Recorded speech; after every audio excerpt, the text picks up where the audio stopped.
40 डिग्रीच्या गरमीत bike ride करायची मस्ती आम्हाला आली. पण जेव्हा तिथे पोहोचलो आमची सगळी मस्तीच जिरली. नमस्कार, मी स्मिता म्हणजेच मराठी कन्या. गरमीचा त्रास नको म्हणून संध्याकाळी 4:30 वाजता घरातून निघालो. पण आमचा हा अंदाज चुकला. तापलेला रस्ता आणि गरम हवा यातून मार्ग काढत आम्ही पुढे जात होतो. तसं तर आजची बाईक राईड जास्त काही लांब नव्हती, पण तरीही लवकर पोचायचं आणि सूर्यास्त बघायचा असा आमचा प्लॅन होता. एरवी आल्हाददायक वाटणारे रस्ते आणि डोंगर आज मात्र भकास वाटत होते. नेरळपर्यंत आम्ही नेहमीच्या रस्त्याने गेलो.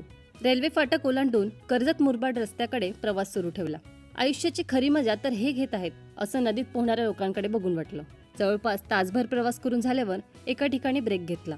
संध्याकाळचे 5:30 वाजले तरी सुद्धा गरमीच्या झळा लागत होत्या. पण सहलीला जायचं म्हटलं तर एवढं सहन करावंच लागेल ना. आम्हाला जिथे पोहोचायचं होतं तिथे जाण्यासाठी पूर्णपणे ऑफरोड होता. सुरुवातीला रस्ता बरा होता, पण नंतर अतिशय खराब होत गेला. छोटी वळणं घेत 20च्या स्पीडला पुढे जात होतो. पण एका ठिकाणी मला गाडीवरून उतरावंच लागलं, कारण रस्ता हा पूर्णपणे मातीचा होता.